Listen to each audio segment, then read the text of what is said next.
নমস্কার বন্ধুরা, সুমিতার হেঁসেলে সবাইকে স্বাগতম। তো বন্ধুরা, আপনারা হয়তো বাড়িতে এই চানা মশলা বা যেটাকে আপনারা কাবুল ছোলা যাই বলে থাকুন, হয়তো বাড়িতে বানিয়েও বাজারের মতো বা রেস্টুরেন্টের মতো পারফেক্ট হয় না। তো চলুন আজকে তার আমি একটা দারুণ টিপস দেখাই। তো প্রথমে আমি এখানে প্রায় 200 গ্রাম কাবুল ছোলাকে সারা রাত ভিজিয়ে রেখেছিলাম নর্মাল ঠান্ডা জলেই। এবারে আমি ওটাকে সেদ্ধ করার জন্যে একটি প্রেশার কুকারে দিয়ে দিলাম। এবার এরপরে আমি এতে দিয়ে দিব পরিমাণ মতো জল। জলটা আমি মাপ নিয়েছি, একেবারে যতটা কাবুল ছোলা পুরো সমান পরিমাণে জল আমি নিয়েছি। আমি এখানে ভেজা কাবুল ছোলা বড় কাপে 1 কাপ নিয়েছি, আর জলও আমি বড় কাপে 1 কাপ দিয়েছি।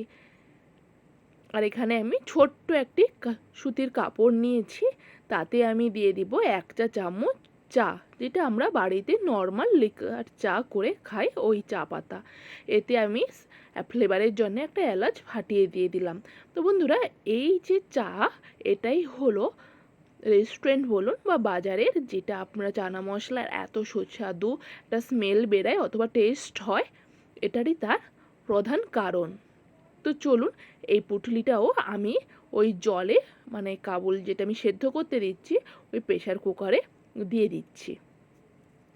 ভালো করে আমি এটি একেবারে জলে ডুবিয়ে দিব, যাতে করে না ভেসে ওঠে।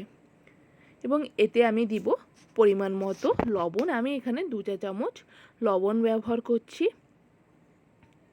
আর দিয়ে দিব 1/2 চা চামচ হলুদের গুঁড়ো। আপনারা চাইলে হলুদ গুঁড়ো নাও দিতে পারেন, কিন্তু আমি এখানে হলুদ গুঁড়োটা অ্যাড করছি।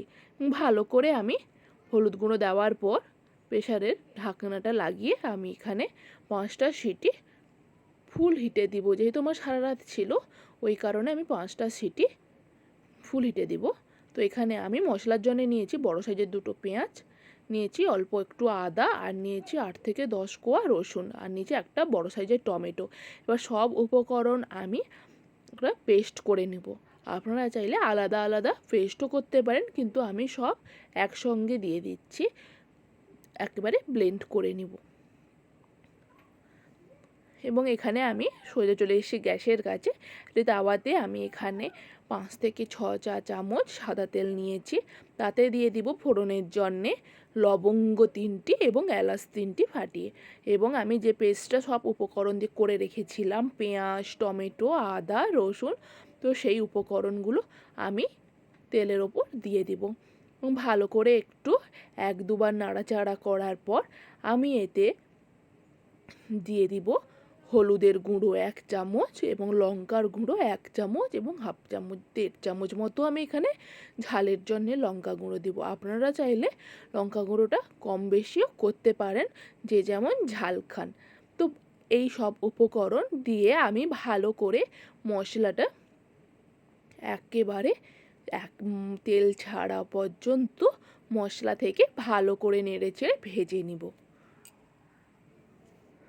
তো দেখতেই পাচ্ছেন বন্ধুরা, একেবারে কত সুন্দর লাল লাল ভাবে আমি মশলাটা ভেজে নিচ্ছি। মশলা থেকে 5 মিনিট নাড়াচাড়া করার পর, কষিয়ে নেওয়ার পর কিন্তু তেলটা ছেড়ে দিয়েছে। এরপরে আমি এই যে সেদ্ধ করা কাবুলের ঝলক আমি নিব, এবং সেখান থেকে যে চায়ের যে পুটলিটা ওটা আমি সাইডে রেখে বাদ বাকি উপকরণ জল সমেত দিয়ে আমি কাবুলি ছোলাগুলো ওই মশলাতে দিয়ে দিব। জলটা বন্ধুরা কিন্তু ফেলা যাবে না, এটাই হলো এত সুন্দর স্বাদ এবং গন্ধের মূল উপকরণ। তো ভালো করে আমি মশলার সঙ্গে কাবুল ছোলাগুলো ভালো করে একেবারে মাখিয়ে নিচ্ছি। আপনারা চাইলে গ্রেভি অথবা ঝোলের জুসটা যেটা, ওটা আপনারা কম বেশিও করতে পারেন। যেহেতু আমি পরেটা রুটির সঙ্গে পরিবেশন করব, তাই আমি এখানে একেবারে মাখো মাখো রেখেছি। আর এখানে আমি আগে থেকে দিয়ে দিলাম মেথি পাতা 1 চা চামচ, আর ধনে পাতা, কুচনো ধনে পাতা আমি এখানে যোগ করলাম। আর স্বাদের জন্য আমি দিলাম 4 ভাগে 1 ভাগ চিনি, চা চামচে 4 ভাগের 1 ভাগ চিনি। আর এখানে আমি যোগ করছি চানা মশলা, যেটা বাজারে আপনারা নর্মালি কিনতে পারবেন। আর এখানে গরম মশলা 1/2 চামচ। ভালো করে সব উপকরণ আমি দেওয়ার পর ভালো করে আমি নাড়াচাড়া করে নিব একেবারে মাখো মাখো করে।